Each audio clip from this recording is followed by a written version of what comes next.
ओम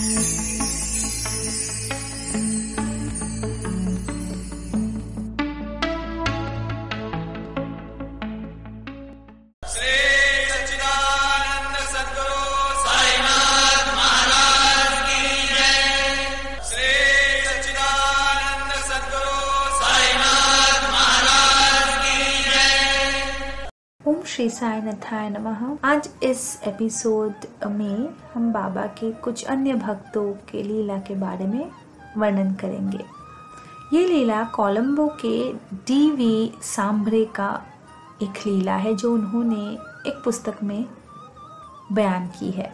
उन्होंने कहा, बाबा चिल्लम पी रहे थे और पास बैठे भक्तों को भी पीने के लिए दे रहे थे। मैं बीड़ी पिया करता हूँ।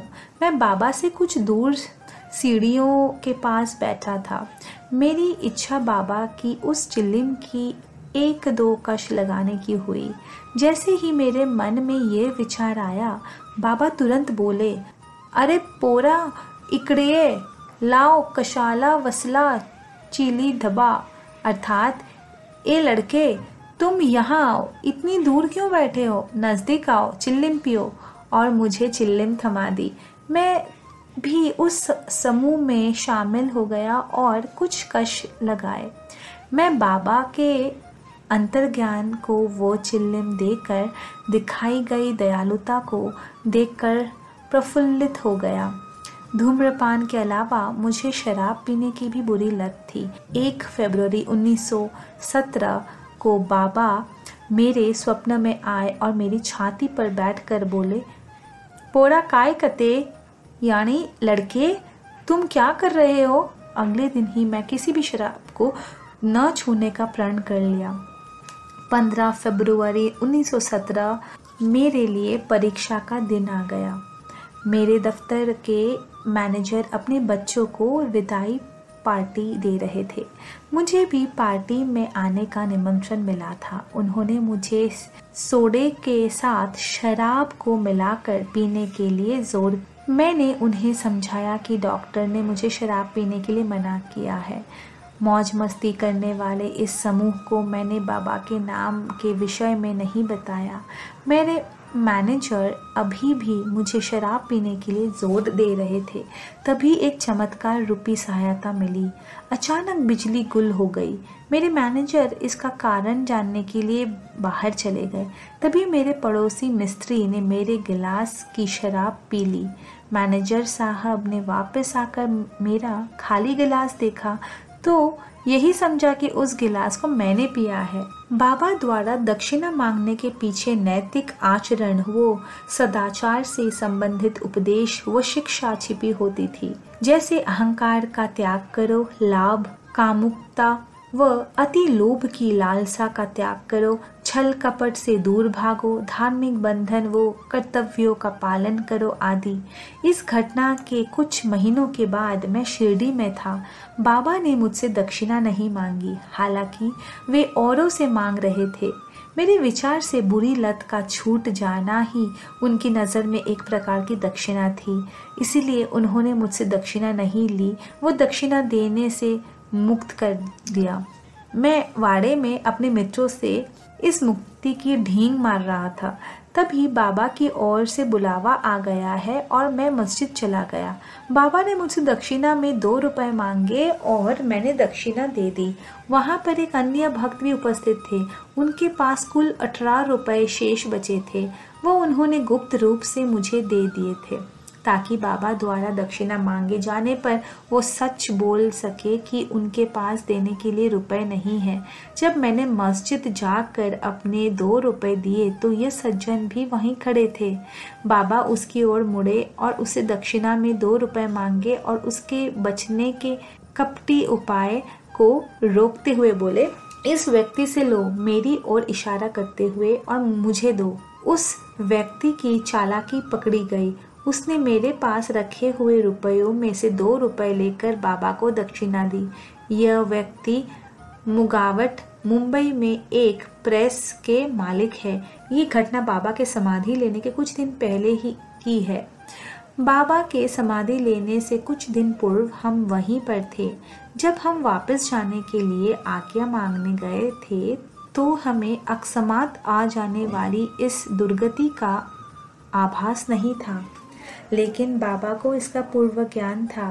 वे बोले, तुम मुंबई से आए हो, तुम मुझे बोलते हुए सुनते रहो, मैं तुम्हें बोलते हुए सुनता रहूंगा, लेकिन तुम तो जा रहे हो। अच्छा जाओ जाओ जाओ, कल दोपहर को तुम अपने घर पहुंच जाओगे। आखिर उस शाम हमें वापस जाने की आज्ञा मिल गई और हम कोपरगांव से मनमाड़ होकर बम्बई जाने वाली रात की गाड़ी पर सवार हो गए। हमें आशा थी कि इस गाड़ी से हम हमेशा की तरह सुबह 7:30 से या 8 बजे मुंबई पहुंच जाएंगे, लेकिन मनमाड़ पहुंचने पर पता चला कि इंजन में खराबी आ जाने के कारण रेलगाड़ी लगभग 4 घंटे देरी से चलेगी। हमारे बम्बई पहुंचने पर दोपहर के 12 बज गए थे। बाबा का अंतर्ज्ञान या भविष्यवाणी सच सिद्ध हुई। कुछ दिनों के बाद बाबा ने समाधि ले ली। तब हमें समझ आया कि बाबा क्यों हमें जाने की आज्ञा देने से हिचकिचा रहे थे। ये अंतिम बिछड़ना था। लगभग 14 वर्षों के बाद एक रात बाबा मेरे स्वप्न में आए और कहा, लड़के, तुम औरों को कहते हो कि मैं तुम्हारा गुरु हूँ, लेकिन क्या मैंने तुम्हें प्रसाद यानी दीक्षा दी है? फिर उन्होंने मेरे हाथ धुलवाए और मुझे मराठी के श्लोक का बार बार उच्चारण करने के लिए कहा, लेकिन नींद से जागने पर मुझे श्लोक याद नहीं था और अब भी मैं उस श्लोक को याद नहीं कर पा रहा हूँ। 2 साल पहले मैंने जीवन के 55 वर्ष पूरे किए। हमारी कंपनी के नियमों के अनुसार 55 वर्ष के व्यक्ति को सेवानिवृत्त हो जाना चाहिए। इसीलिए मैं सेवानिवृत्त होने के लिए तैयारी कर रहा था, लेकिन तभी मैंने एक स्वप्न देखा। हमारी उच्च अधिकारी डायरेक्टर मेरे स्वप्न में आए और कहा कि तुम्हें कंपनी छोड़ने के लिए चिंता करने की कोई ज़रूरत नहीं है। आज तक मुझे किसी ने भी सेवानिवृत्त होने के लिए नहीं कहा।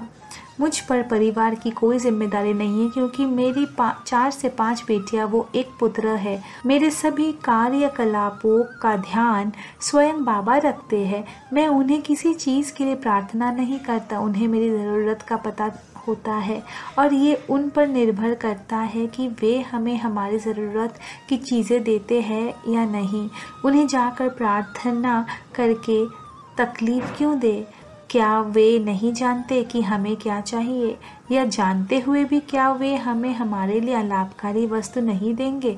और क्या हमें उसके लिए उन्हें प्रार्थना करनी पड़ेगी? अपनी इच्छा अनुसार वे जो कुछ भी हमारे लिए करते हैं, हम उसी में संतुष्ट व खुश है। अब हम अगली लीला सुनेंगे। एक दिन एक बाबा के भक्त ने कहा कि बांद्रा में मेरे एक मित्र साईं के फोटो की पूजा कर रहा है। साईं को चढ़ाने के लिए कई फूल थे। मोगरा का एक बड़ा फूल था जो बहुत सुंदर था। वो उस फूल को साईं को अर्पित करना चाहता था, लेकिन वो बहुत बड़ा था, इसीलिए उसने सोचा ये चित्र में नहीं फंस सकता। तब उन्हें याद आया कि साईं को हमेशा फूलों की गंध आती है, इसीलिए वे फूल को साईं के नाक में ले गए। वह बस इसे नाक के पास ले जाकर नीचे रखना चाहता था, लेकिन जैसे ही उसने फूल को नाक के पास ले लिया, वह साईं की नाक से चिपक गया और वह पूरे दिन वहीं था। शिरडी में बाबू खिवादीकर नाम का एक ब्राह्मण था। एक दिन जब उनके 3 साल की बेटी शांति साथे के वाड़े के पास कुएं में गिर गई और कुछ समय के लिए वहीं थी, बाद में उसे कुएं से बाहर निकाला गया, लेकिन उसे कोई चोट नहीं आई। उसने कहा साईं ने उसे अपने हाथों में से उठा लिया और उसे पाल रखा था। वो बताती थी कि वो साईं की बहन है और साईं भी उसे बहुत प्यार करता था। ओम साई राम।